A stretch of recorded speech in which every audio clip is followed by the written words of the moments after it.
How are we all this morning? Isn't it great to be here? It's such fun. I want to introduce this morning's message with a very short video.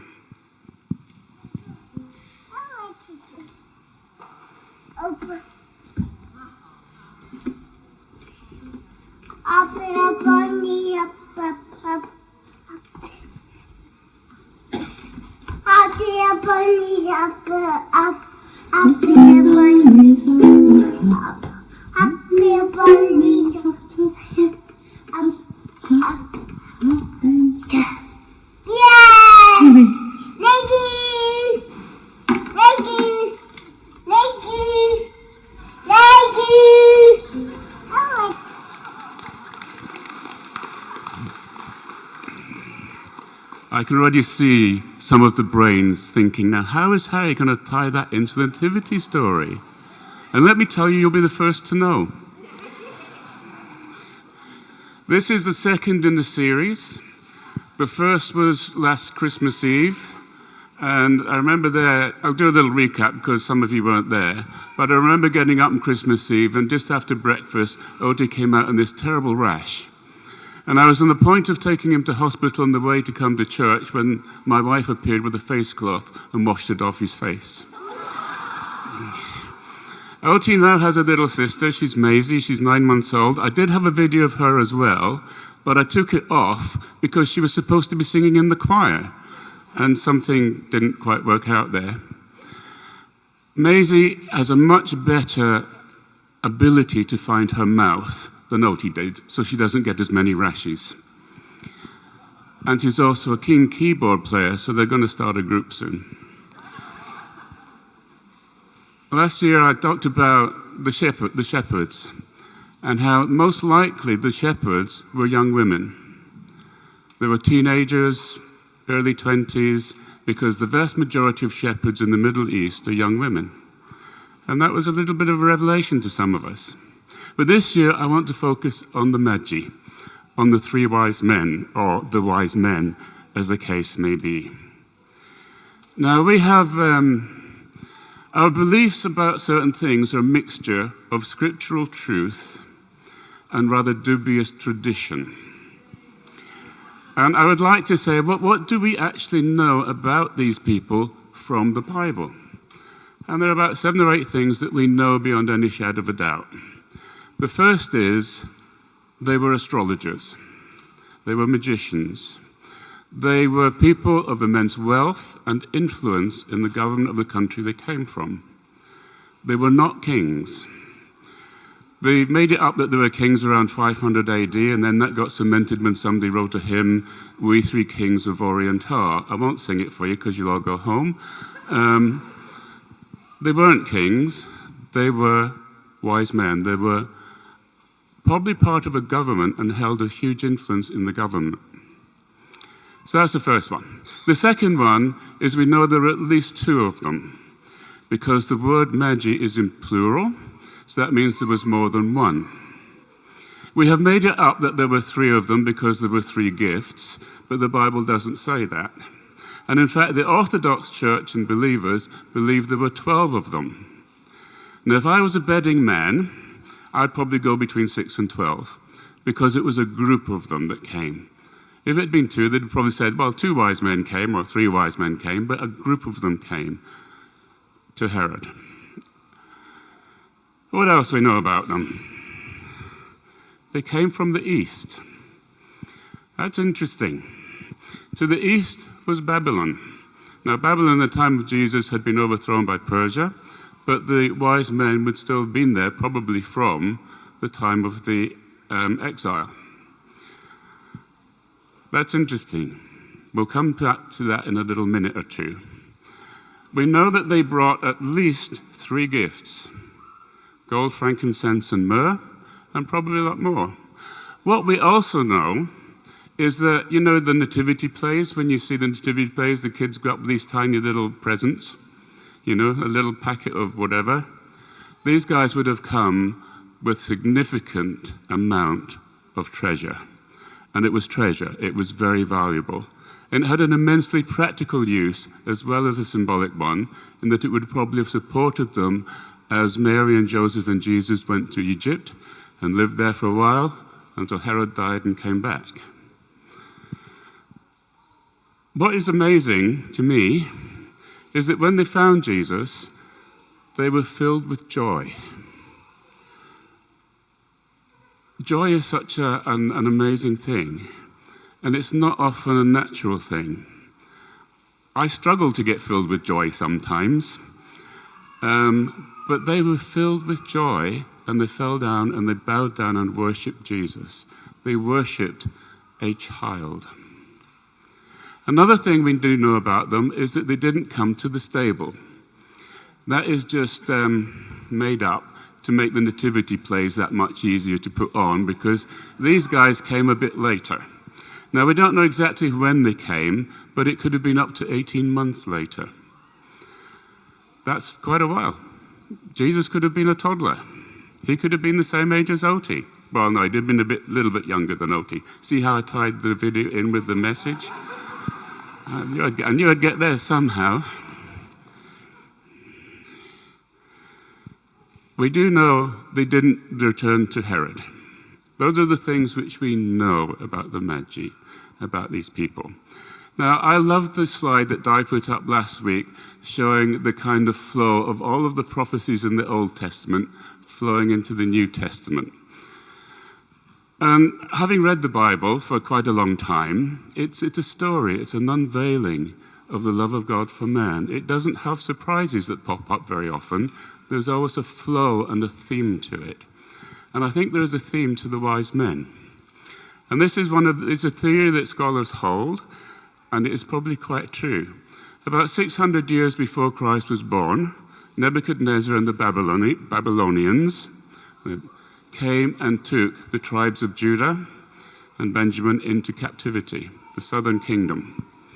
And they took them away to Babylon, and they would probably have taken the scrolls with the scriptures on them, and they would have studied those scrolls and those scriptures, so they'd have become familiar with the Torah, with the books of the law. They'd have come familiar with the prophecies and prophecies about Jesus. And it would have been the Magi who would have done that. But there's something even just a little bit stronger than that. Let me just read you a scripture from Daniel 2. Daniel had gone and interpreted a big dream for Nebuchadnezzar that nobody else could interpret. And Nebuchadnezzar reacted to his interpretation of the dream by doing this. Then King Nebuchadnezzar was probably the most powerful king in the world at the time. He was a big dude. Then King Nebuchadnezzar threw himself down before Daniel and worshipped him. And he commanded his people to offer sacrifices and burn sweet incense before him. The king said to Daniel, "Truly your God is the greatest of gods, the Lord over kings, a revealer of mysteries, for you have been able to reveal this secret." Now I want you to listen to this next bit very carefully. Then the king appointed Daniel to a high position and gave him many valuable gifts. He made Daniel ruler over the province of Babylon, as well as chief over all his wise men. Daniel became the chief of all of the astrologers and magicians and wise men in Babylon. And Daniel was a faithful man to God. He loved God. He put tremendous stuff at risk because of God. And when you're put in charge of a group of people, the person in charge has a great influence. And in those days, it would have been a really great influence. So Daniel would have influenced these people with who God was. He would have introduced them to Yahweh. He would have introduced them to the prophecies about Christ and the signs of him coming.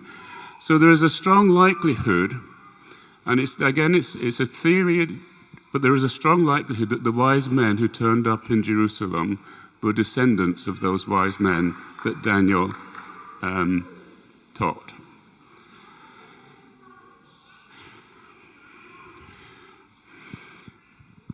These wise men didn't come from round the corner. They didn't come from Belgrave. They came from Perth. From Babylon to Jerusalem is about 1,000 kilometers in a straight line. And by the roads that they were in, the pathways that they would have come, it would be more like 3,000 kilometers. So I want to just challenge you this morning. I want to ask you a question. What would motivate you today to get on a camel, which is rather smelly? And I do suggest a two-hump camel because they're more comfortable than the one-hump camels. What would motivate you to get on a camel today and go to Perth? Think about it. What would motivate you to do that? I wouldn't be motivated to go anywhere near a camel, never mind get on one. And to spend several months crossing the country and through desert and through all kinds of weather to go to worship a king, and you're not going to worship the King of Australia, you're going to worship the King of France. Nothing to do with you, but that's what these wise men did. They got on their camels and they travelled about 3,000 kilometres to come to worship the King of the Jews, or he who was born to be King of the Jews. Quite amazing. Can you imagine what motivated them to do that? What was burning in their hearts that caused them to come and seek Jesus? It's quite amazing. It's quite an amazing thought, isn't it? So who was this Jesus?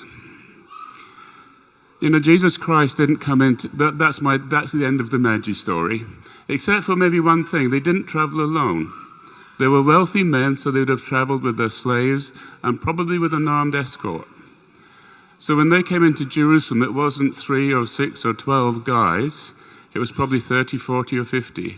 And they would have caused a ruckus. They would have drawn attention to themselves. And can you imagine sitting in your lounge room and half a dozen of these guys rock up with $1 million worth of gold? What would you do and what would you feel? It's just, you know. So who is this Jesus? Jesus did not come into this world to start a religion. He didn't come in to start, he came in to start a relationship and to restore a relationship between man and God. He didn't come to make a set of rules of do's and don'ts and a set of rituals that we have to obey to get near God. He came that we might have a relationship with him and that God might write his words on our hearts. He came that he would take back what had been given away. He came to bring healing and wholeness. You know, Jesus healed a huge number of people in his time on earth. And he has passed that on to his disciples and the people who follow him. He came to bring heaven to earth. He came to reveal what it was like to be a son of God, a child of God. He came to reveal what it was like for man to be as man was meant to be. He came to bring life and wholeness. He came to bring peace. And that's a wonderful thing in these troubled times in which we live, that God is actually going to wrap this all up and establish his kingdom on earth in fullness when Christ comes back. He came for you and for me. In 1972, in February, a young man got conned into going to church, and he met Jesus Christ. And it was an absolute surprise and a shock to him. He's now spent, I don't know how many years it is, serving, loving Jesus Christ through good times and through hard times. That was me. I was borderline on a Hell's Angels group. I was not doing well as a person, and God turned my life around. And that's what he wants to do for each one of us today. I've probably run out of time, he says, looking at the pastor. So I'm going to make 3 offers this morning.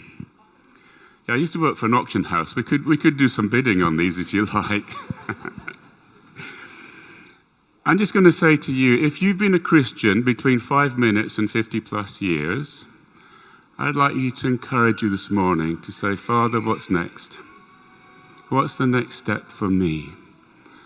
What would you have me do next? How do I get closer to you? How do I serve you more? How do I become more involved with you? If you are what we'd call an unbeliever, if you don't have a faith in God and you think this is all collywobble, I would encourage you to say this: God, if you're real, show me who you are in the next 2 weeks. 2 years is too long. 2 weeks are good.